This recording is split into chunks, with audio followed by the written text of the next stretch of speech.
everybody. Welcome back to another thrilling episode of the iBites podcast. I'm one of your hosts, Daniel, and with me, as always, not that one, sorry. Hey, everybody. Welcome back to another thrilling episode of the iBites podcast. I'm one of your hosts, Daniel, and with me, as always, the Brian Spilmer to my Dom Toretto, Sajandeep. Let's ride. Let's ride. I'm doing well. How are you doing, man? I'm doing pretty good. Hope everybody's doing okay. I know it's been a while. As you can see, we're completely insane. Yep. We have been gone for a while, so we've been busy. We're back though. We haven't. We polished our cars, cleaned up our tires, and we got into my Mitsubishi. I'm blanking on the Lancer. I think he has, and we're taking off and we're driving. Awesome. So yeah, we've got lots of stuff to cover today. But first, how you doing, man? I haven't talked to you in a while. Yeah, it's been a minute, man. I'm doing well. I messed up my RS games and I fixed my RS games after 2 months. Yeah. I told you that the problem existed between the keyboard and the chair. Nope, it wasn't. It's all RS games. They're playing games with me. Apparently, you had to press the left arrow key to increase the speaking rate, not the right arrow. But it's weird because I asked other people, and they said it's the right arrow to increase and the left arrow to decrease, like logic. Yeah. But nope, it was the other way. Somehow it switched around. I don't know what happened, but hey, we're back. Just in time for all of us to switch to QC Salon instead of RS Games. Now. Oh, no. QC Salon. Actually, can we get QC Salon to please make a Mac app? Yeah, that'd be great. Right. Well, you can make a web application. You can just go to the website, log in, and make it as a web app on your desktop. That would work. Yeah, I could do that. Not the same as having a desktop client, but it's better than nothing. Yeah, it works, yeah. Let me guess, that's too much work for you? That's too much work, yeah. That's my line there. Jeez. Too much work. Oh, my goodness. But you know what? That's okay. Well, nothing new over here. It's been pretty quiet. Work, and more work. I have bought some new toys. Yeah, I bought a couple of things too, but I don't know where my phone is. Oh, here it is. But you can start with yours, and then I'll just chime in. Yeah. So one of the things at the bottom we'll mention at the end. I'll keep it for the end. But I did order a pair of Ray-Bans Meta glasses from Amazon. Sadly, the next day I got them, Amazon sent me a pair of regular sunglasses. I was like, what? What? So I had to send them back. Took a while for Amazon to actually reimburse me. And I decided to order another pair through, I'm blanking on the name, what they're called. The people who do the glasses and prescriptions. I'm blanking on what their profession name, but we have a good friend of ours who has his own business in the area here. So they actually can order a pair for me, and they have. So once they arrive, if I have any problems, they can provide some support. And other than that, just bought myself an ice shaver because I want to do some slushies. So I got myself a Hawaiian ice shaver. I think it's the S900A, a simple little thing, and it works really well. I'm still kind of figuring out how to shave the ice. Instead of having just ice shards, I want to have some nice fluffy snow. But unfortunately, all I've gotten is shards. And I bought a new wallet, an RFID blocking wallet, and the way I wanted it. Because most of the wallets I kept seeing were I had this metal box you put your cards in, and you wrapped it, a leather patch and went over it, and then you had your cash and everything. Nice. I didn't like those. I wanted I have an old trifold wallet, which this weekend was starting to fall apart. I figured I probably should start buying another one. And I asked Pi to say, hey, I'm looking for this type of wallet. Do they exist with the RFID blocking? And yeah, she gave me about top 3 or 5. And the first one I looked on Amazon, and I found it. And I ordered it. I think it was like $30, I think, but it's Timberland, and it's a really good one. Nice leather, and it's got the I hope it's got the RFID. It says it does, so who knows? Other than that, nothing else really. Well, speaking of wallets, money. Two days ago, my grandfather dropped his wallet somewhere, and he can't find it. On the ground somewhere in the house? No, like outside somewhere. Ooh, that's not good. Oh yeah, it's not good. He had like all of his like phone numbers written in like a paper pen, like in a diary. He had 2 diaries full with phone numbers. He doesn't use phones. Like he doesn't use the phone book in the smartphone. Okay. He just recently started using a smartphone last year, and he's still getting used to it. He just still dials normally, but all the phone numbers he had gone. So I had to call the bank and stuff. Props to your GP, man. The OG. That's. I remember back when I was a kid, man, remembering numbers by heart and dialing them manually. Oh yeah, I still remember numbers. I forget half my numbers. Yeah, I mean, I didn't have that many numbers stuck in my head, but I had a few.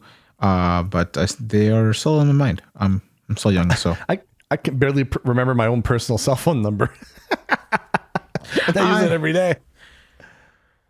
Yeah, so, no, you should memorize your phone number just in case. No, I'm joking. I know my number. My personal I remember really well. My work number I don't quite remember it by heart. I don't use it every day. It's just for work. But my personal I remember my personal pretty easily. The fans really want to talk to you. You should give the number out here. No, I'm joking. No. We have a special number for that. Actually, I got to change that. You haven't changed that? I did change it, but I never got a chance to go back to our old episodes and change it and, provide it here. I don't need to. We can just add it to the show notes at the end of the day. Yeah, we could do that. But anyway. So you remember what did you get, by the way? It's... my iPad Pro 2020 whatever, the M2 version, the USB-C port completely broke. I don't know. Well, it didn't break. Yeah. It didn't like damage physically, but internally it had I don't know, something happened. I think I have plugged Apple products. Sorry, that was just a throat. Thank you. No, I think what I did was I bought this USB-C to USB-C splitter. So you could plug in like maybe you can plug in so it's one USB-C male to USB-C female adapter, and you can plug in like 2 SSDs to it. Okay. Oh, nice. They said that it doesn't support power, but it only supports data transfer. I'm like, okay. I don't know how that works, but okay, cool. I wasn't planning to use it for charge. I plugged into USB, but it didn't turn on. The drives didn't show up on my iPad. I think I'm suspecting because my iPad was at 50% that night, and I plugged it in, and the next morning I didn't even check. I unplugged it and I started using it, and all of a sudden the battery died really, really, really quickly. I'm like, why did the battery die? It's like I got the alert saying it has 10% left. I'm like, and then when I went to go plug it in, I didn't get anything. I'm like, I think that stupid adapter just may have been faulty, or it may have short circuited something in my iPad that completely gone. So luckily I had Apple Care Plus, and also we had the Apple event, the iPad Apple event. That went by. How convenient! Your iPad broke just before the iPad event. I know, right? I was very, very lucky, and I still had Apple Care Plus on it. So I replaced the iPad before I traded it in. I swear, Apple, he didn't break it before. He didn't purposely break it just to get a new iPad. It actually, accidentally broke. Wink, wink. Actually did, actually. It was an accident. And they... Sure. That's what the lawyers will say. Yep. Yeah. Anyway, so obviously if you do a replacement, they check everything, make sure everything's working fine. But before I traded it in, I made sure to go to Apple Care, and free of charge, they gave me a brand new iPad. Then you trade that one in. I traded that one in, and I got, and then I had a friend who worked at the Apple Store, gave me a discount and blah, blah, blah. And so it was a pretty nice price. I'm not going to lie. But I went all 9 yards where I went, and I got the Apple Pencil and the Magic Keyboard to go with it. My old one, I didn't have the Magic Keyboard, but I'm like, you know what? I'll keep this one for a while, and hopefully not destroy anything. Next year when the iPad M5s come out and you want to get rid of your M4, let me know. I'll take it off your hands. Sure. No problem. Just give it to me. I'll take it. No problem. It's on this podcast right here. No problem. If an M5 comes out, you said M5. Do you remember what happened at the you remember what happened with the iPad event? I don't remember what happened there. I mean, we got new iPads. Yeah, that's what happened. This was before WWDC, by the way. Yeah. And they came out with the M4 iPad Pro and a 13-inch iPad Pro instead of a 12.99-inch. So they rebranded it to 13 inches, so it's slightly larger. I don't think the footprint is still the same, but now the smaller 11-inch iPad also has mini LED. So not mini LED. OLED, my bad.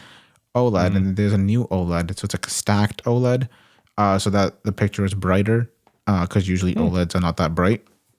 So they actually now, because what happened was when I got my 11-inch iPad Pro, I was debating between the 12.9-inch and the 11-inch, because I had a 12.9-inch 2015 iPad Pro when the first one came out. 15 or 19, I can't remember when it came out. I believe it's 13 or 15. The first 12.9-inch. And what happened was I sold that one, but I didn't have an iPad for 2 years. And then I'm like, okay, well, I want an iPad now. I miss the iPad for content watching and whatnot. But I wanted the mini LED because I had HDR. But I also wanted to fly my drone, and my drone the mount that I bought for my drone didn't support the 12.9-inch. It only went from the iPad mini or the 11-inch iPad. Okay, so I forced myself to get the 11-inch M2 iPad Pro, but I only had a LCD screen on that, and I didn't have HDR. I was kind of bummed about that because only the 12.9-inch had HDR. But now the M4 iPad, 11-inch and 12.9-inch or 13-inch, they rebranded it to 13 inches, is both are now OLED, which is awesome because now I got the best of both worlds. I can use it for my controller, and it's a lot brighter, from 500 nits to 1,000 nits, and it's 1,600 nits if you're using HDR videos watching. Wow, a lot of nits. A lot of nits. But it's a sick iPad, and it's relatively thin. It's lighter, but I got a few ESR, not sponsored, but a few ESR accessories to go with it. I have their magnetic case where you can just snap the iPad on the back with, like, it's not MagSafe or anything, but it fits, and Apple obviously relocated the magnets around, so an older iPad case cannot fit. The M2 iPad case does not fit, even though it says magnets. Oh, of course. It doesn't work. So I'm like, crash. So anyway, I had to buy the same case again for the M2 or the M4 iPad, and I had the Apple Pencil, and it fits nicely. It's an awesome case. I can link it down below if anyone's interested. We can link it down below if you want. But then I also got ESR actually also makes a paper-like. I don't know if you heard of these ads called paper-like. It's a screen protector for your iPad, but when you use your Apple Pencil on it, it feels and it sounds like you're actually writing on a piece of paper, even though you're writing on glass, right? But it's a screen protector. But ESR came out with a magnetic version of that. So if you want to use it, you can use it. Otherwise, you can just pull it off, and it's not permanently attached to your iPad, which is awesome because the paper, because it makes your screen matte. It's not. But what the problem with matte screen protectors, or even just matte, when you have a matte screen, is the colors of the videos and content you're watching is not as vibrant as they are. The M2, the M4 1 terabyte and 500 gigabyte models do come with not all of them, but you can get an iPad Pro M4 12.9-inch or 11-inch with that nano edge textured glass that's like actually edged into the glass itself, like the Pro Display XDR was. Because you can get a Pro Display XDR with that, but that's like an extra $1,000. But I don't know if on the iPad if it's an extra $1,000 or is it an extra $500. I can't remember top of my head, but you can get that. But it's only available for the 512 and the 1 terabyte model, or is it the 1 terabyte and 2 terabyte? I can't remember the sizes anymore. Yeah, but that's pretty much the iPad event. I love it. It's awesome. And then I believe there was another iPad. I think they may have released the iPad Air. I cannot remember now, honestly. It has been a while. It's been so long since we had the event. I think it was May 7th was the event, so it's like, it's been a while. Yeah, it's too long. But then they had their famous WWDC this year, which was very interesting. Yep. I was actually, like, at the beginning, meh. I actually listened to the keynote through Apple, the TV app. First time, right? With descriptive audio. I just like listening to podcasts. I'm like, I'm going to re-listen to podcasts anyway, so what's the point of listening to the event and then having to listen to podcasts? I'm probably not going to do that again because it's like, it was interesting, but not for you. But yeah, the first hour was it was interesting. Okay, cool, new little tweaks here and there. But the last 40 minutes was actually when they brought up the Apple Intelligence, and yeah, they usurped the AI acronym. Now it's I'm still going to call it artificial intelligence, not Apple Intelligence. But that seemed rather interesting, and I've heard some people talk about how I think Elon Musk had a tweet about how he wasn't. Oh, great! They're going to have ChatGPT throughout the operating system, and I didn't get that. From what I understood, is that everything's going to be done on the neural chip on the and that's only for the 15 Pro, Pro Max, and hopefully obviously the 16 Pro and Pro Max, maybe the 16 and the 16 Plus if they announce those models this year. But it's going to be on the neural chips. They're going to have basic stuff. They call it like personal intelligence, where it knows stuff about you. And if it needs more processing power, it's going to go to they call private cloud computing, which Apple controls the server. They also are going to have some third-party auditors to check the server and make sure that, what they claim they're going to be doing is exactly what they're going to be doing, which I kind of like that. And then if it needs even more power than that, then it's going to go to ChatGPT, but it's going to ask your permission before it even goes that far. So a lot of the stuff is going to be done locally, or if it needs more, it goes to the PCC, and then it goes to ChatGPT. So that's how I understood it. And when I heard, Elon Musk was like, "Oh, ChatGPT on your," I'm like, "No, that's not." Yeah, I'd say I saw a lot of tweets because I use X, and I know you don't. You use X, and I saw that like MKBHD, a really big YouTuber, and other YouTubers or larger YouTubers were sending replying back to Elon Musk, explaining to him that, hey, this is how they're doing it. Yeah, but Elon Musk likes to stir the pot and make get some attention on himself. So, look, it's and all the companies that make this stuff. Like, I don't trust any of these companies, including Apple. No offense. Companies will say all sorts of crazy, great things, and in reality, sometimes it's a bit of a smokescreen. But in all the companies, I tend to trust Apple a little bit more. I still don't trust fully, but they're the lesser of all evils as far as I'm concerned. I wouldn't trust Elon Musk with my data or information. No way in heck. I wouldn't even trust Mark Zuckerberg with my information. Apple, I trust a little bit more. But I like the fact that every time they introduce something, they mention privacy every single time, even though they're in their keynotes. It's pretty cool. That I appreciate them. Even though they mention it many times throughout the thing, even though it can be boring, that you keep mentioning privacy with that Apple logo. Let's just hope they keep delivering privacy and actually put their money where their mouth is and actually keep doing that. Keep proving that we are private. Here's the proof, and let's just only time will tell. I know that's coming out probably later in the year, probably early next year by the time Apple Intelligence shows up on a lot of phones. I know I'm probably going to wait until 18.1.1 is out before I update my phone. I'm not going to update right away. I know you're on the beta. You're nuts to put a beta on your devices, on everything. Actually, this beta is the smoothest beta. I've been running beta since iOS 10, and the beta 1 and beta 2, yes, the battery is going to be bad. That's a given.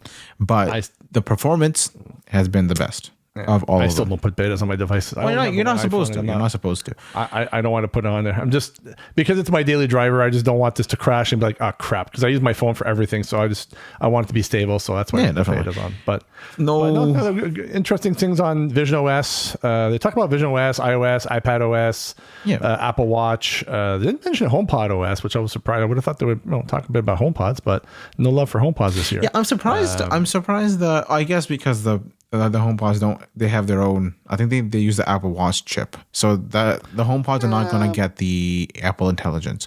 Now, the Apple Intelligence again, you mentioned the iPhone 15 Pro, but on all the M1 devices, so all the iPads with the M1 and higher, and then all the Macs with the M1 and higher, will have Apple Intelligence, but nothing else. Everything else is. From what I understood, it was like the lower spec M processors I don't know. It's left to be seen if they're gonna do a limited amount of stuff and then go to the cloud if they need to do more heavy stuff. And then I wonder if the M1, for example, if it's got like heavy duty stuff, it's gonna go to the cloud. But if you have like an M3 or an M2 Mac, it might not go to the cloud as much because it's got more processing power to do that neural work. But we'll see. Look, I'm looking forward to seeing it. I'm hoping. I was just glad that they finally made Shlomo smarter in some way. Because no offense, Shlomo's an idiot. She works fine, but she's not the smartest bulb in the packaging. Yeah, I don't know. Lately, they've been changing some stuff in the background with the servers and stuff, and you ask the same thing you usually, that I used to ask Siri. It doesn't work anymore, or you have to really clearly mention a different wording. I don't know. I don't know what they're doing in the background. I think because they're trying to merge things with Apple Intelligence in the servers. Right now, Siri is really, really bad. It's driving me nuts. But I cannot wait. I hope that the new Apple Watches in the fall support this Apple Intelligence. I just hope they have an Ultra 3 because I'm shopping for a new watch this year, and I'm like, oh, me too. I really hope they have an Ultra 3 because I want 16 an Ultra this year. But if there's no rumors of an Ultra 3, so I'm afraid I might have to go for an Ultra 2. But yeah. I don't know. We'll see. We'll see how it goes in October or September when I'm also looking for 16 and iPhone 16 Pro Max most likely, and the Apple Watch Ultra 3rd. I can't wait to get a bigger watch. You're gonna get an Ultra watch this time too? My goodness. Oh yeah. Because the first generation of the Apple Watch SE, so the first Apple Watch SE does not support watchOS 11. So my current Apple Watch doesn't support it. I don't have a beta on it. Usually I'll put a beta on it, but I don't have a beta on this. Well, my S6 will support it. That's for sure. I think. Yes, your 6 will, but the 4 doesn't anymore. Well. Even 5. But they also announced, so there's a lot of, I'm not going to go in detail every little thing they talk about, Vision OS, iPad OS, iOS, Apple Watch OS. It's been around. The event took place quite a while back ago, so we're June 10th. catching up here. So yeah, we're over probably 3 weeks now. Almost a month overdue. So yeah. So it's chances are it's like everybody knows about it, so there's no point us going in detail, every little detail, but it's that's our opinions. That's just our opinions, pretty much. We're not going to go over. We're not the the press or anything. So, yeah. But to me, it's like I like what they talked about. Nothing fancy.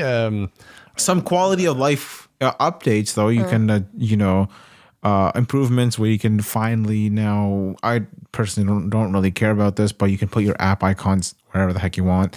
Dark mode iPads, so features that people were asking Apple for the longest time, they just threw it in here.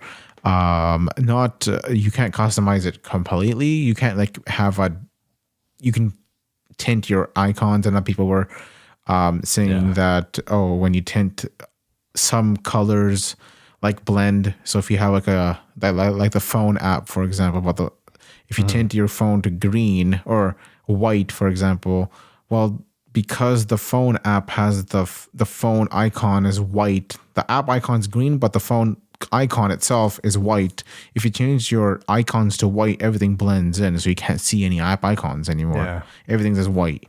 So you had to be some home screens just look extremely bad. Some home screens actually look really, really nice. It just depends on what color you choose. So I think Beta 2 fixed it a little bit. Sorry. I was going to say, iFixit has wallpapers for each of the model of phones where you have an X-ray or you have an inside look at your components inside your device. So that's what I have. Oh yeah. So when you open up my phone, it's like you see the background is just the components of my 15 Pro Max. So that's so cool. But I know the one thing I do find it's kind of cool is you can now lock apps if you want. You can use Face ID. Or you can hide them all together. Speaking of that, that's kind of funny because I run the beta, right? I enabled I was just testing it out. I enabled it on my iPad, but I didn't need to enable it on my phone. So I enabled it on my iPad, right? And I was using my AirPods, and I locked the iPad, and I was listening to a YouTube video or something, I think.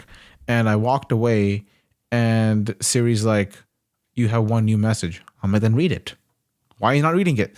And then I realized, oh shoot, the app is locked. Maybe that's why it's not reading it. And when I transferred my AirPods back to my phone and I asked somebody can you send me a message, And when I locked my phone, then it read it fine. I'm like, oh, because the app okay. was locked. That's why I sent it as one new message. But the Apple locking thing is pretty damn nice. I had to admit. But, sorry, you can't even just lock. You can third-party apps. You can put them in a hidden folder now. Yeah. In the app library, and the app library, like if you scroll down, it will say hidden apps, but it doesn't give you a preview of what apps are in there. Yeah, there's a lock icon, and then when you tap on it, then you use Face ID to unlock it. Yeah.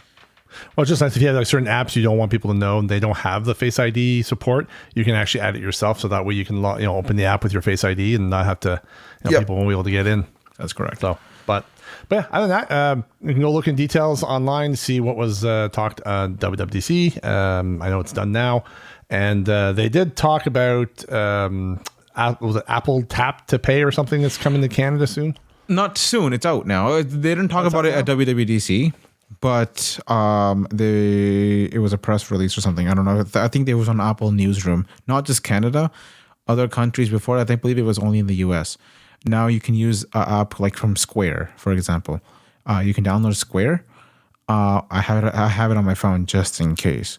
And if someone wants to pay me, they can use their credit card. They can put the strip on top of my phone for a second, and that would actually be the chip on your. It'd be the chip, not the strip. So the chip. Yeah, it's basically like tap and go when you're in Canada. Yeah, exactly. Instead of putting your phone or near the reader on a cashier's machine, basically you're just putting it to another phone, and you can. Yeah, your phone is basically the cashier machine now, basically. Yeah, but before you had to like I think Square sold my dad used this when he was using driving cab, and he always had a Square reader with him. And it allowed people to just tap and go, but you had to have it plugged into your phone, like a separate machine was supposed to be plugged into a phone. But now you can just hand your phone over and just tap and go. That's pretty interesting. Pretty nice. But they also have tap to tap pay too with the Apple Cash Card. Then that's only in the US because you need the Apple Cash Card. But you can also now. Just tap your two phones and swap money, which is nice. I'd rather use cash, or you transfer from my bank. It's a little bit easier. I don't know. I'm old school. Well, I mean, no. This is like if you're like tapping, if you're like sending someone money, maybe you're sending someone. Maybe someone's like paying for dinner for you, and you want to pay them back, and you don't have cash or something on you. You could just tap your phone next to it, and boom, done. You open the wallet app. Yeah, but where is it getting the money from? Oh, I guess it's going to be charging your card, and then refunding. Well, no, it's the Apple Cash Card. It's the Apple Cash Card, but it's only in the US though, not here. Yeah, we wouldn't have that here. So I know, it sucks. Oh well. Besides Apple having events, I know ChatGPT had an event, and they talked about the 4.0. I think, did we talk about this already before? I don't remember if we talked about the 4.0 ChatGPT event. Yeah, the 4.0 stuff. I believe we did last episode. We have talked about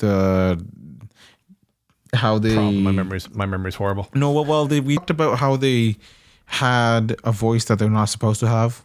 Yeah, Sky, and that was like Scarlett Johansson clone, and they took the voice off. So I was like, crap. I did like the voice, but I do understand why they took the voice off, because she kind of told them, "You do that, I'm going to sue you." So it's like, oh, okay.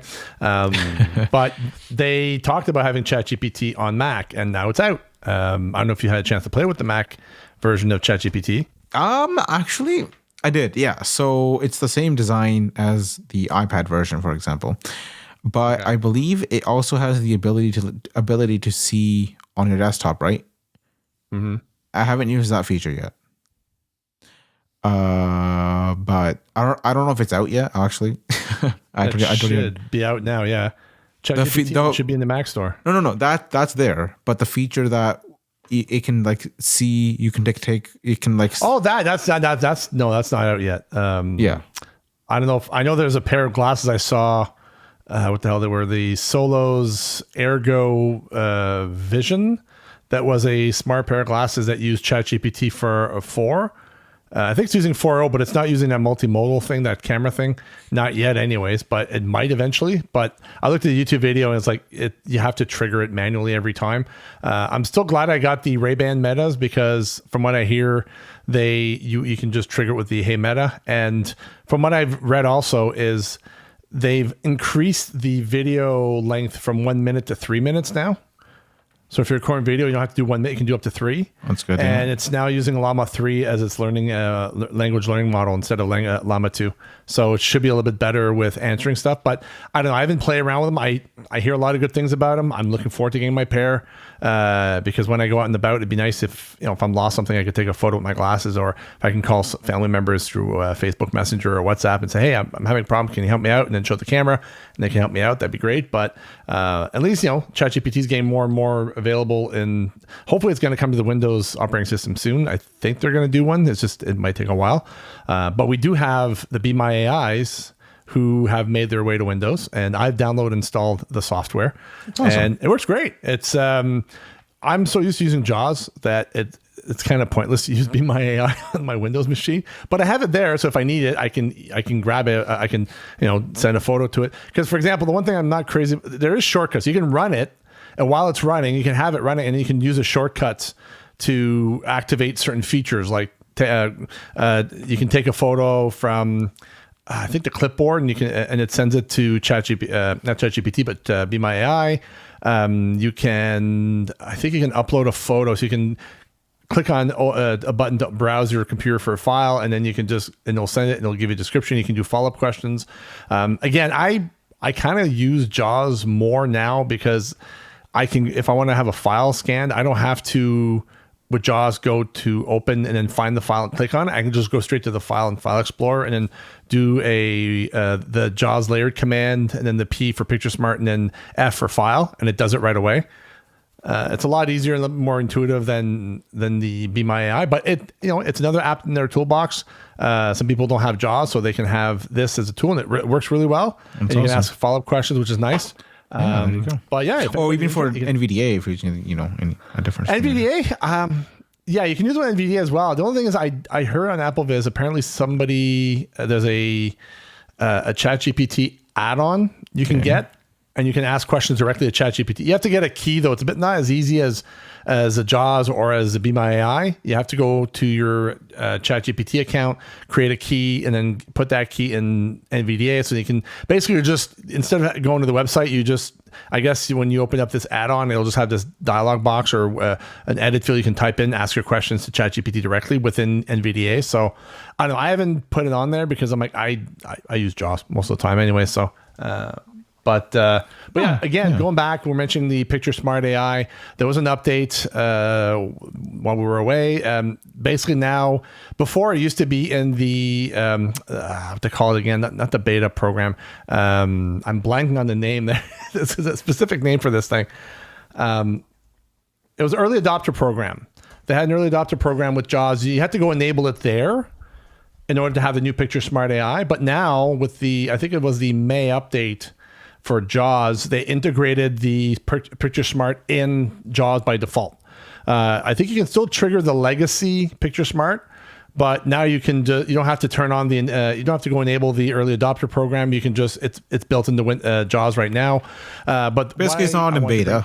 No, it's not. It's not beta anymore. But the nice thing about it now is that now it's, instead of using Google Gemini and then using ChatGPT, it's now using Anthropic Claude, which is another LLM, and they're using ChatGPT now as well. So, but the nice thing is you can now ask follow-up questions. So if you send a file or whatever, you can go ask more questions to ChatGPT and they'll respond back. So it's kind of nice. That was the update they had in May, because I think the April update was just they had it in the beta, and now May they brought it out of the beta into the app, and now you can ask questions, and they have a different. I use it all the time during work. Same here. I love it. Well, it's nice. Even though I have vision, and sometimes there are some images that I receive or emails with just images, and it's an event, and then it's a giant image, and you just use the smart picture. Sorry? It's the other way around. Picture Smart. Sorry. Smart Picture. It's Picture Smart. Picture Smart. Sorry. Yeah, He's pictures. not a Windows user, people. He's a Mac user, so nobody's perfect. Thank you. Yeah. So yeah, it's Picture Smart. Excuse me. Yeah, Picture Smart. And I use it, and then I will send it to my supervisor, or whoever, to see if the picture was correct. Because when I try to zoom in, it's very, very blurry. I can't read anything, so I have to use. Sometimes even I've gotten requests from JAWS saying that the image is too blurry. I'm like, okay, cool. Yeah. I'll retake it. I do like it for the Teams, when you're on Teams and somebody sends a GIF or GIF on Teams and you want to know what the heck it is. The only thing I did find out the best way of doing it. So anybody ever wondering how to, if you're using Teams and you have somebody sends you a meme or something or a GIF, or if you want to read it with the Picture Smart AI, what I found is you navigate to the chat conversation. You use the up and down arrow keys till you land on where the GIF or the image is. Press enter. And no, it's GIF actually. GIF. It's GIF. It's GIF, not GIF. GIF is JIFF. Don't you start with me, man. So anyway, so you press enter on the conversation that has the image, and then you shift tab until focus lands on the image, and then you run the Picture Smart. It's usually the JAWS spacebar for the layer command, P for Picture Smart, and then C for the component, which is the image itself, and that will actually do a pretty good job. I've even done this when we're in Teams calls and somebody has their camera on. I'll actually go to the video feed of the person and do that same thing just to see if it can describe to me what the person looks like. Because I'm like, I wonder what this person looks like. Oh, this person's got brown hair with big black rimmed glasses. I'm like, oh, he's a nerd. Cool. All right. Like me. But it's actually works. I have to admit, I use the JAWS Picture Smart AI all the time. It works really well. So I have to admit. GIF. But moving on, it's GIF, okay? Because it's G-I. When you're saying gift, like a gift, it's... How do you spell George? Because you have a G-E, so George, yeah. If it be G-O, it'd be Gorge. Gorge. But it's G-E-O, so it's George, because you have an E. Okay, fine. That makes it softer. Okay. Actually, people want to tell us, how do you pronounce the acronym, the GIF? Do you pronounce it GIF or GIF? How are they supposed to, if they spell it out, we're still going to have the same problem. How are they going to GIF it? Well, all right, tell me if it sounds like... J. Spell it with a J. If you think it sounds like like GIF, just write it down like Jiffy Lube. And if you think it sounds like gift or like GIF, just write down, it sounds like gift. So it's a soft G or a hard G. I say it's a hard G. It's a gift. Not J. Because you look like a jerk. But anyway. Okay. Anyway, so you added this one here, Google. So moving on, continuing on with AI, you talked about Google Gemini is now going to be doing what? Google Talkback's going to be using Gemini to describe pictures now, apparently. Yeah. You added this thing. Did I? Yeah. That's not me, that's for sure. No, I said Google Pixel event is coming, and then also Google I/O has happened. You didn't add that. You added the Google Talkback or was it me that put this one on there? I think you did, dude. Maybe it was me. I don't know. It's been a while. I'm sorry. It's been a while since we've done an episode. So I apologize.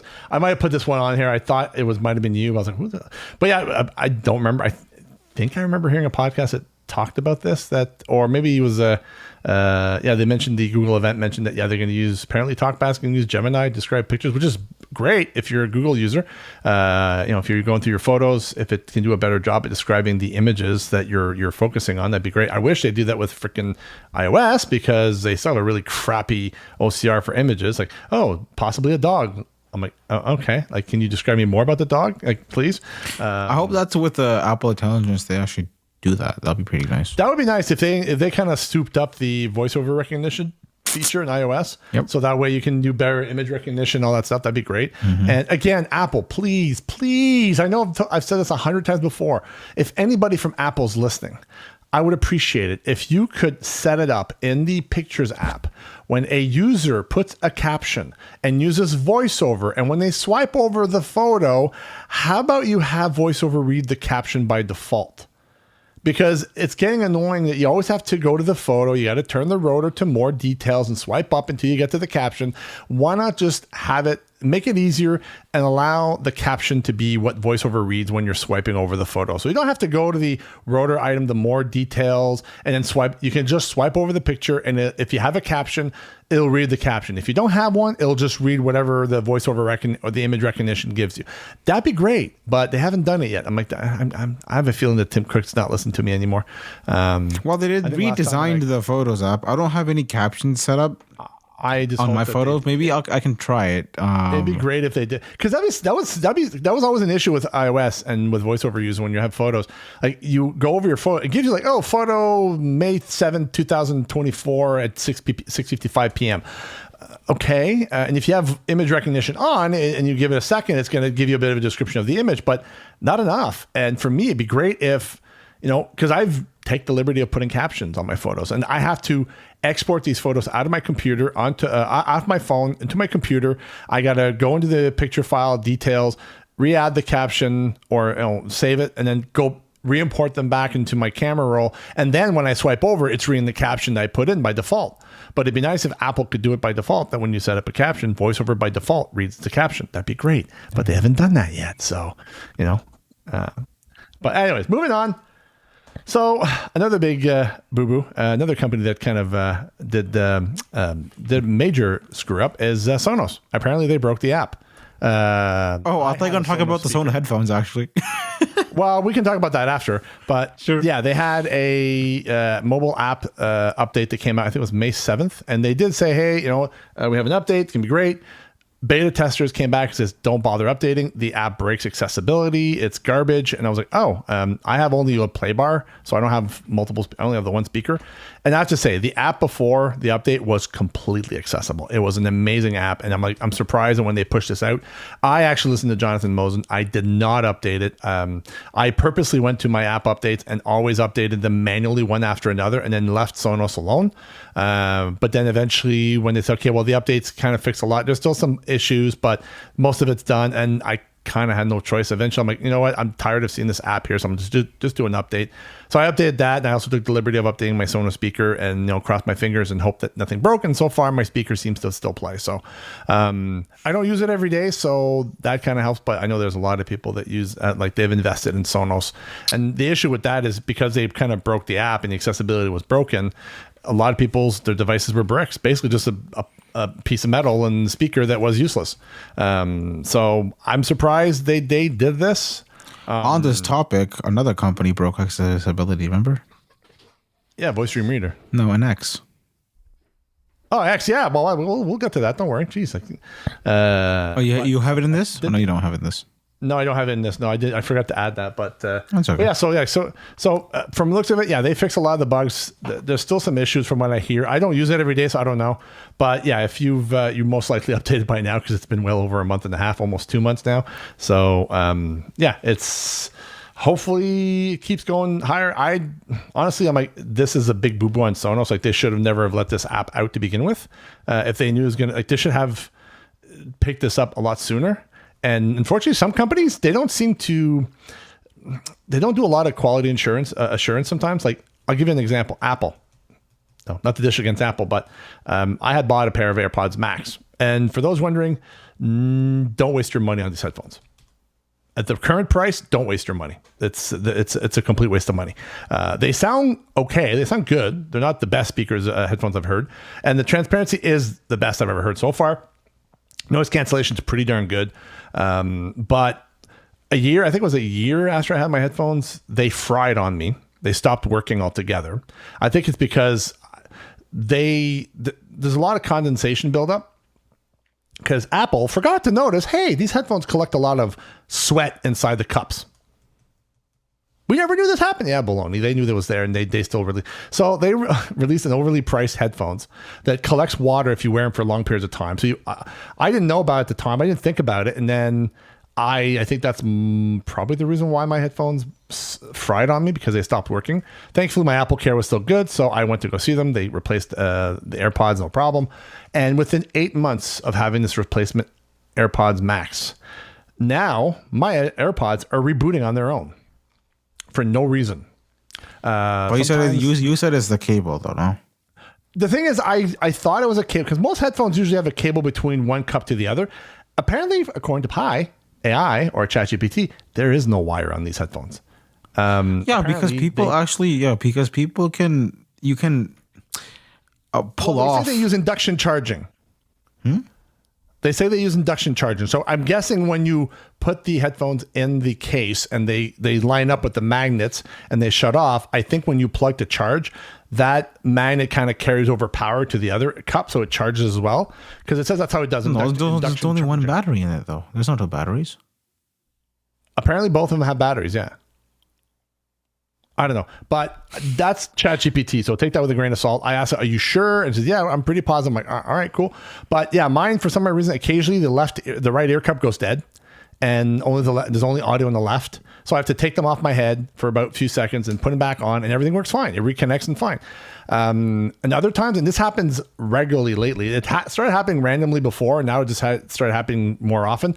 Like I'll be listening to something, and I have transparency mode on, so I'm hearing everything, and all of a sudden everything goes dead quiet, and then a few seconds later, transparency comes back on, and I hear the normal tone when you're reconnecting, and I'm like, what the heck? And the other night, this happened 3 times in less than 2 minutes. The headphones just reboot on their own 3 times, and I'm like, what the? And with these newer pairs, like I've taken the liberty of every time I'm done using them for a long period of time, or even after like an hour, I'll take them off. I'll take the cups off. I'll take a cloth and just wipe down the inside to get all the sweat out, and then I'll put the cups back on. And if I want to continue, I'll continue listening, or I'll just put them away. But yeah, 8 months, and yeah, they're still doing it. And I'm like, I called Apple. Unfortunately, I'm out of the 90-day warranty, so I'm like, crap. Although I might call Apple and talk to a supervisor if they can do anything, because they told me like go to the nearest Apple store. Yeah, it's an hour and a half away, and I don't drive and I have no ride, so there's very hard for me to go to an Apple store when I have to have the technician take a look at it. But this is like, seriously, Apple, come on, like you guys seriously didn't have this tested and realize, oh, there's a lot of wire that builds up in these headphones. Maybe we shouldn't release them or find a way to make me suckers breathe. No, they still released them at $800, which I'm like, no, that's freaking highway robbery. I'm sorry, but if these if you can get them for 500 Canadian, then they're worth it. Yeah, if they're $499 or less, go for it. If they're more than that, forget it. They're a waste of money. Because I know they're like $779 Canadian, which is ridiculous. They're like $450 or like $500, I think, American. And with the exchange rate, it should be $650. They're $780 Canadian plus tax, which brings up to like almost $900. I'm like, I'm sorry, these are not worth this price. And thankfully, when I bought my original pair, I had like a gift card for a couple $100, and Amazon had a cheap discount where they knocked off a couple $100 off the price. So I was able to get them for less than $500, which was worth it. But other than that, it's like, oh my gosh, like, seriously. So I've been really annoyed with that this week. I'm like, are you kidding me, man? Like, I really like, I'm even like lately, it's like there's moments where it's like, okay, they're dead. They just died, but they come back to life. I'm like, all right, good. No, they haven't died yet. So, but I'm never buying another pair of these headphones. I'm like, I'm sorry, just a waste of money. I don't know. I don't have issues with me. Yeah. I had mine for, I don't know, whenever they came out. No, actually, no, not. Yeah, but you don't use them as much as I use mine all the time. Yeah, no, yeah, mine. I don't use them as much. I actually sometimes I just charge them more often than I use them, but I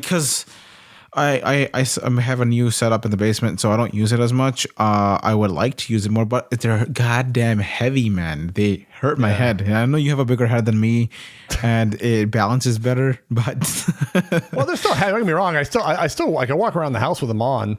And you feel it when you walk, though. You really feel it when you walk. I definitely feel the headphones, but I got so used to it now it doesn't bother me as much. But it's just like, I don't know. For me, it's like I had a pair of Bose Quiet Comforts 35s. I love those headphones. They were great. No transparency, which was a bummer, but the sound was pretty good. It wasn't as good as the AirPods Max, but they had pretty noise cancellation was like up there with the AirPods Max. Like, phenomenal noise cancellation. And I bought a nice pair of like third party gel like leather headphone cups for my Bose. And of course, as I buy them, a couple of days later, they die on me and I can't get them to work again. I think the wire that goes between both of them is like ripped or damaged. So I'm like, I still have them. I haven't gotten rid of them, but I'm still hoping maybe someday somebody can fix them for me. I can get them back. But other than that, it's like, but they're like $500. I'm like, oh my goodness, they're so expensive. Oh yeah, but, I know. Anyway, so yeah, just I don't know why it's headphones in general, like headphones, are more expensive. I feel like AirPods, like the buds, should be more expensive than the actual headphones. Because you have a bigger battery, I know, but the AirPods, you have 3 batteries. You have, the case, the 2 buds, and then you have these 2 speakers, tiny speakers. You're building more, like smaller. I know it's smaller, like maybe it's less material. I don't know. But with the bigger, it's more simpler. I feel like it's more simple design. You 2 cups, a headband, boom, battery, Bluetooth chip. It should be a lot more cheaper. I don't know why these are more expensive. Well, looking at the Sonos Ace, are what, $500-$600, if not more? The Sonos, the Sonos came out with their headphones now. But I think the Sonos are very similar to the AirPods Max, but they actually have like they're, first of all, they're lighter, and also they have like the leathery, or I don't know. I did never use them, so I don't know if it's leather material or if it's fabric. Ear cups and the headband, but I know that the mechanism that the AirPods Max is used to increase and decrease the head. What do you call that? Height? Not the height, but the headband adjustment. Yeah, cool. The headband. They use the same mechanism that the stainless steel one that slides up and down. I know Flossie Carter, I think, did a review on them. I think the case sucks. Case is garbage because the zipper keeps getting jammed all the time. He actually did a video on Spigen accessories, and apparently there's a universal case for tons of big headphones.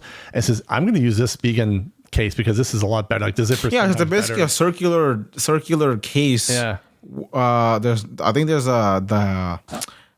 sorry, I bumped my microphone. The top part there's like a mesh material with a zipper, and you can like keep your cables and stuff in there. And then pretty much good to go. Yeah, I don't have one I bought for my AirPods Max, which I do like.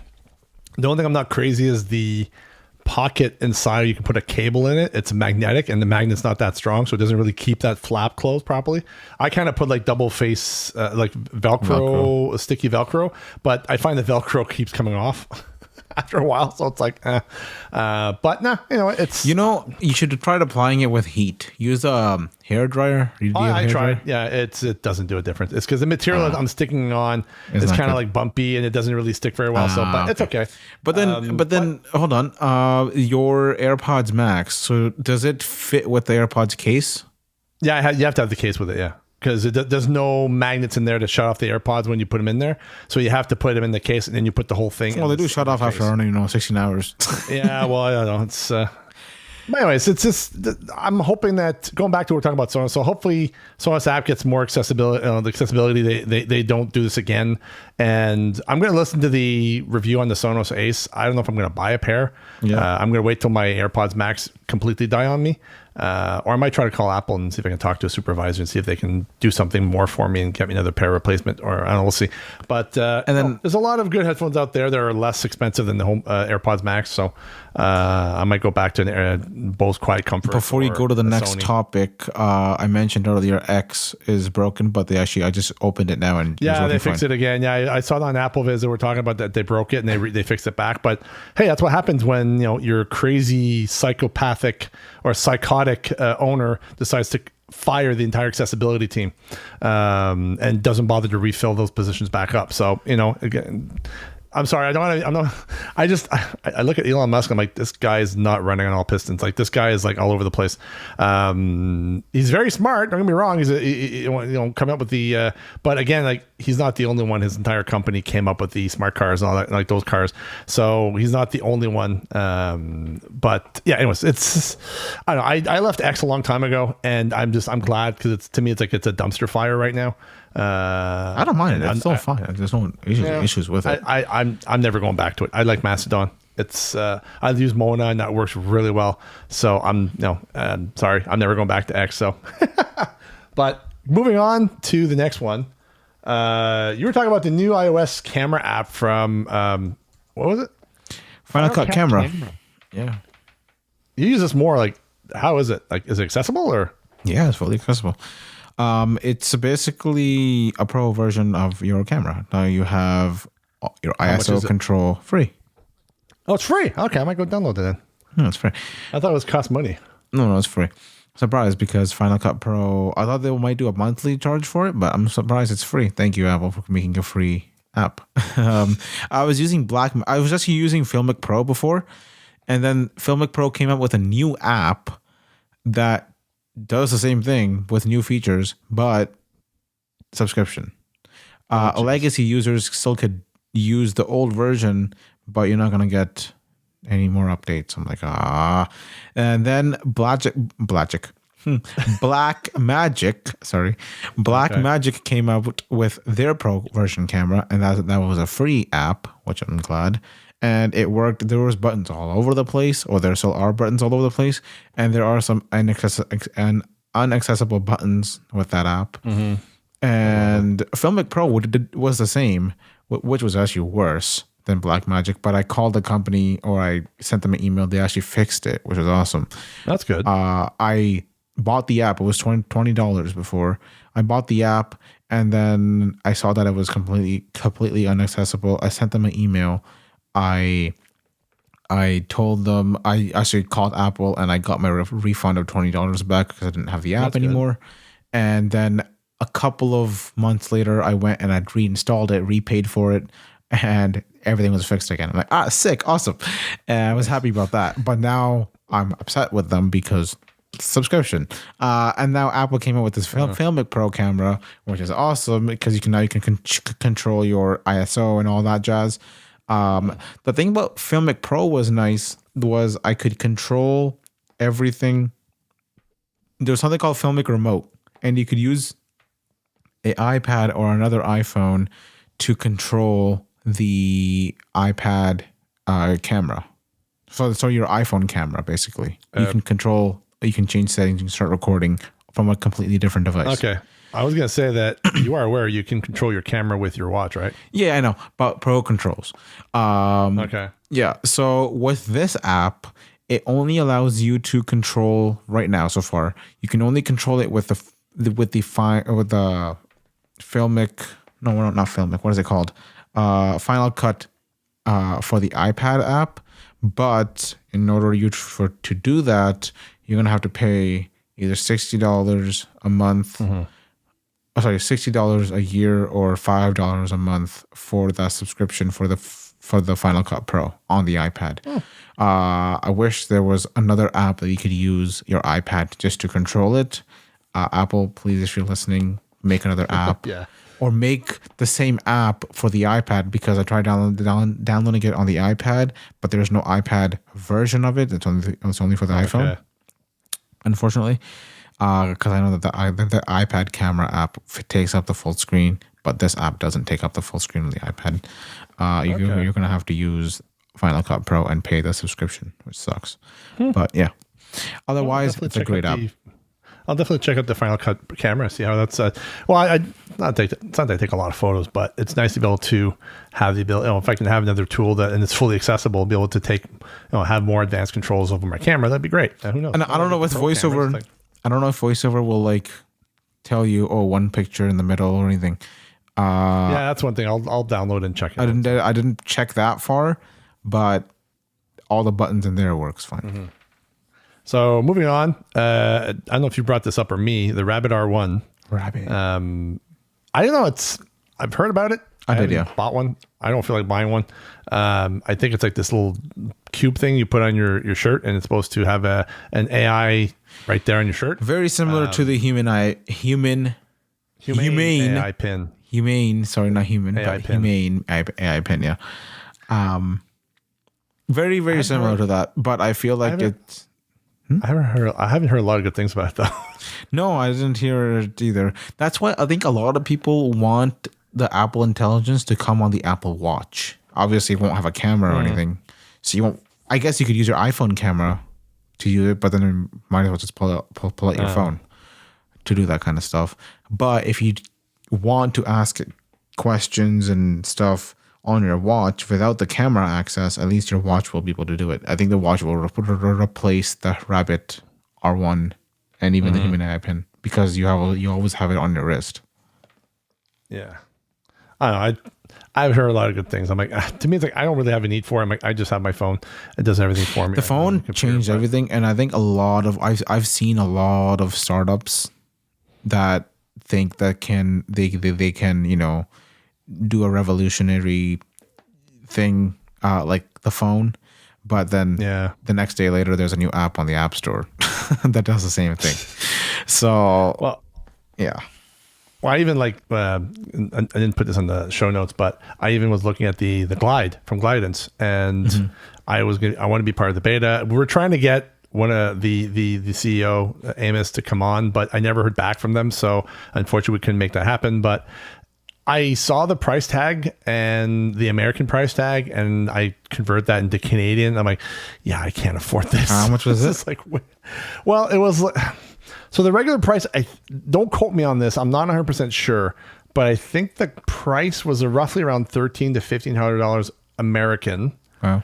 If you were a early adopter, you can get the price down to like $800, I think, or $800 or $900.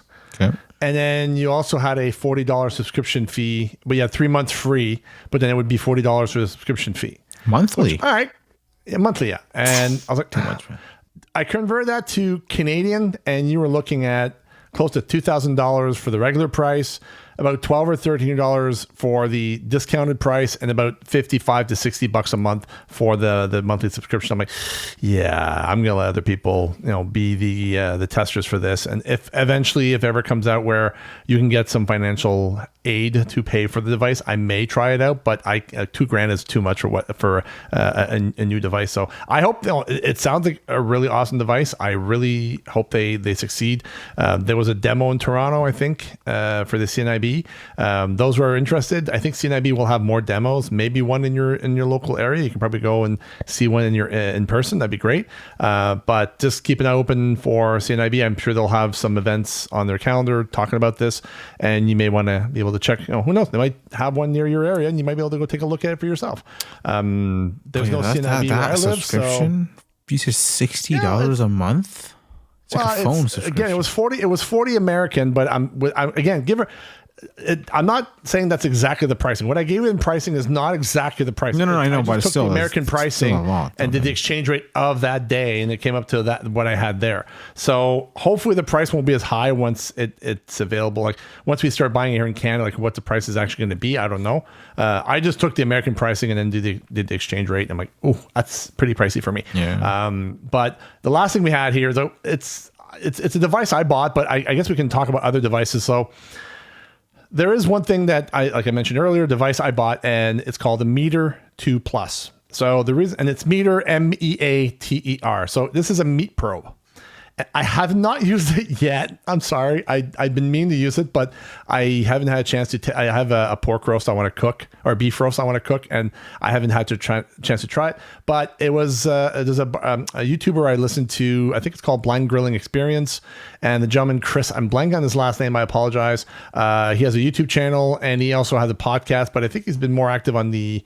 Well, he's been active on the podcast as well. Apparently, the last episode he went to a camp, camping with some buddies in the middle of the woods, and so yeah, he mentioned like he's great resource to check out if you want to try to barbecue. Like, unfortunately, where I live, I'm not allowed to barbecue. So if I ever move out into a home and I can have a barbecue, then yeah, we're definitely gonna start using some of the tools. One of the things that he was talking about, it was like this grill that if you want to cook like fish, you put this fish in between these two plates, these two mesh grills, and then you can flip your fish all in one shot.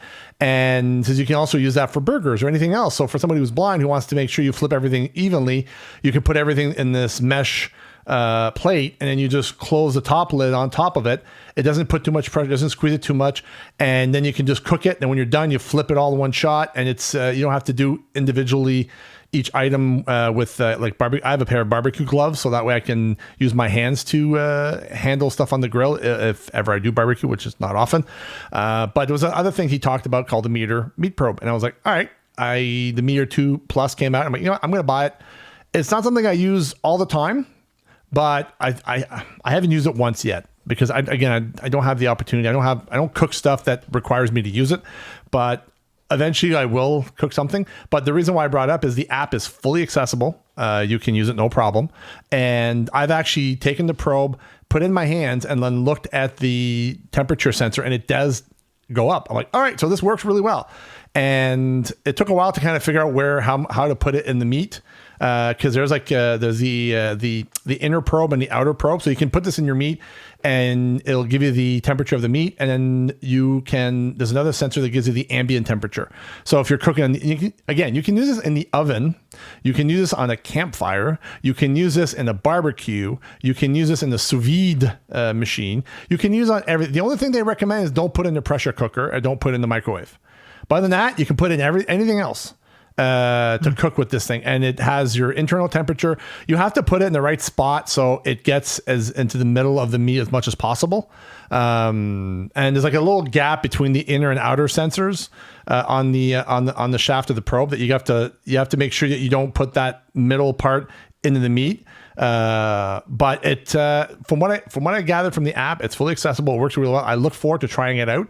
A lot of the times he recommends when you're cooking, he goes by the internal temperature. So if you're cooking, you don't want to cook it for 20 minutes, you look at the probe and say, well, okay, let's say a steak is supposed to be 175 degrees Fahrenheit. Well, you put the probe in there, you cook it. Once your steak, the internal temperature reaches 175, then okay, your steak is cooked. So he goes based off internal temperature, and the same thing like if you're cooking a pork roast or beef roast or whatever, you can just stick the probe in there and you go by the internal temperature. By the way, so again, I haven't tried it. I splurged on it. I'm going to try it one of these days when I have a chance and I feel like cooking that roast. But it looks pretty awesome. So that's to say that. And something else you made me buy, you son of a gun. So whoops. Flossie had a video on something. I saw this before, and you were talking to me about a toothbrush. You're saying, dude, try this toothbrush. It's freaking awesome. And I'm like, dude, I already have one. I don't need another one. And then I saw Flossie Carter's video on the Latham Wave toothbrush. And I'm like, dude, check this toothbrush. And like, Dad, that's the same toothbrush I've been trying to tell you to buy for a while. So I broke down and bought one. And I like it. It works really well. The app is not the most successful.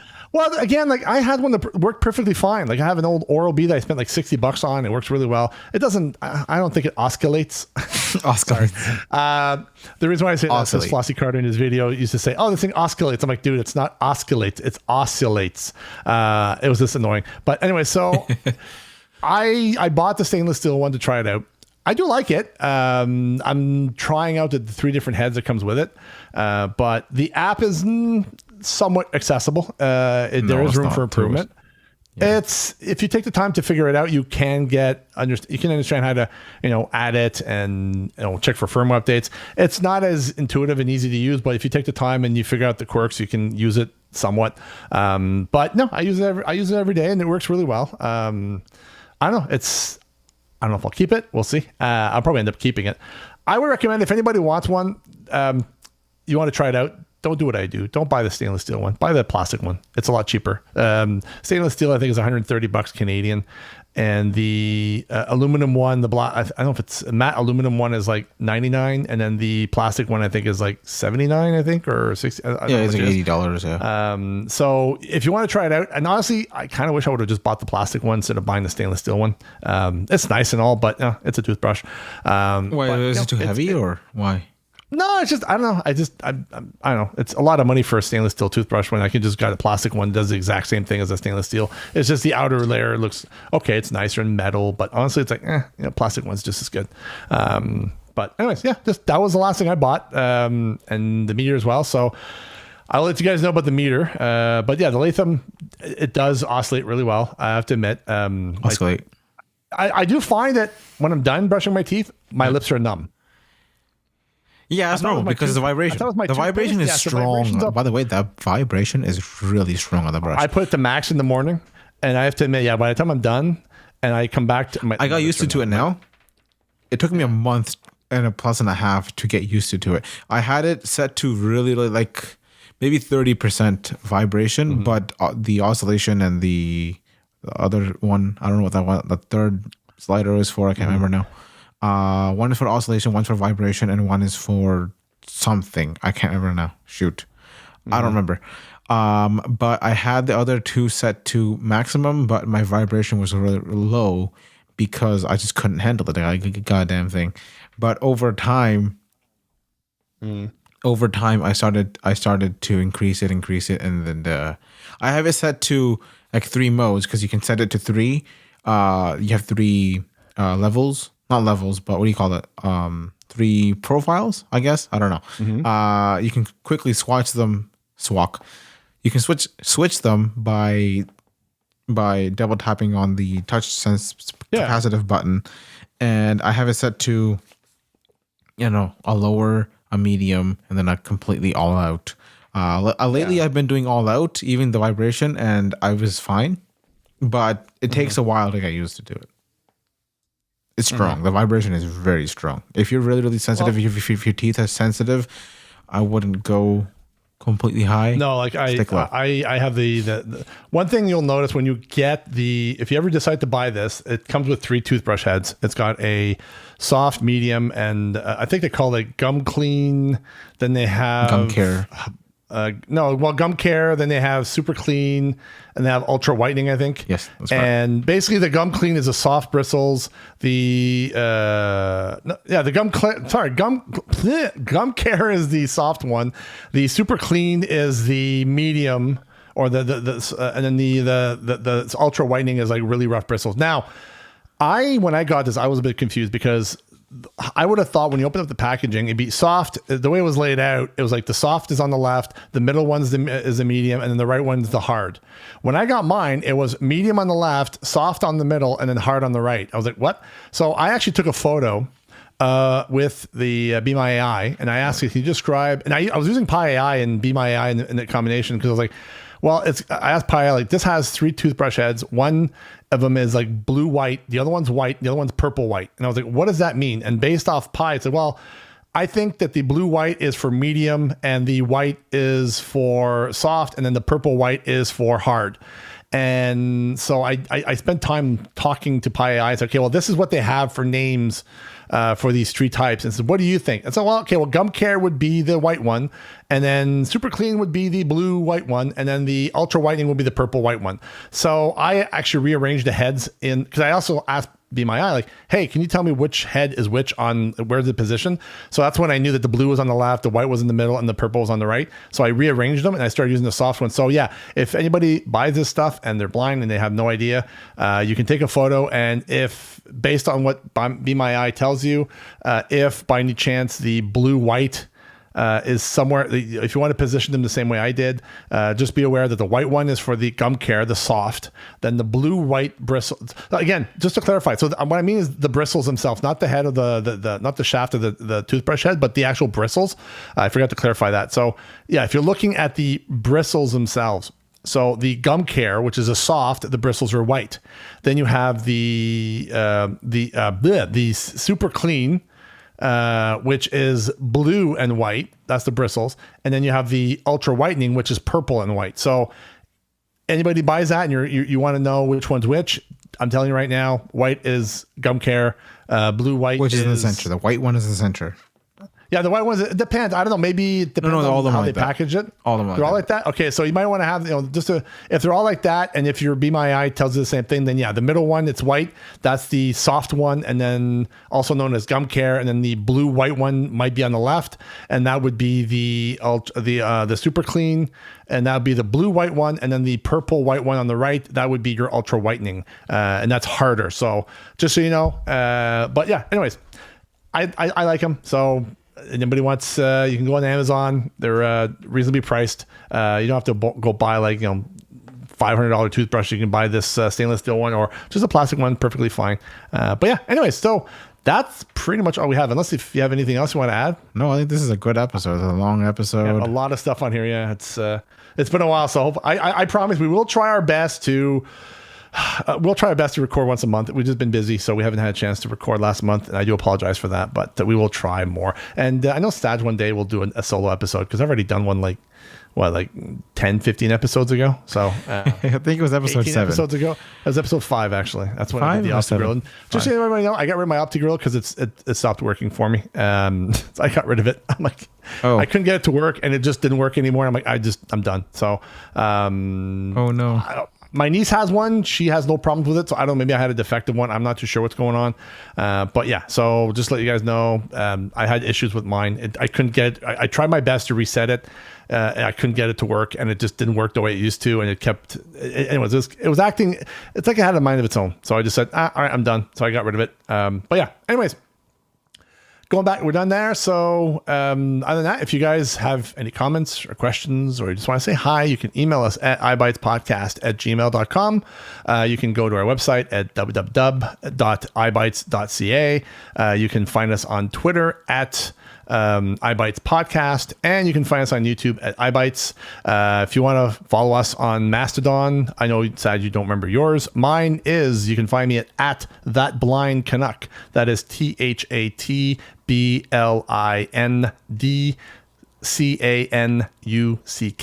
at dragonscave.space. Again, that's at That Blind Canuck at dragonscave.space. So Saj, I don't know if you remember yours by any chance, do you? I don't remember mine, but don't forget to do the GIF and the GIF comment down below. Hey, it'll be fun. Please email us, please message us, because anyways, we'll leave it there. So I was one of your hosts, Dan, and we have Saj, and yeah, we hope you guys have a good night, and we will if you're listening to this before, I don't know how long it's going to take you to edit this, but happy Canada Day, because tomorrow's Canada Day for us Canadians. So happy Canada Day to all you Canadians out there. Happy Canadian Day. Happy Canada Day. Yeah. Anyways, we'll catch you next month, man. Bye. Cheers.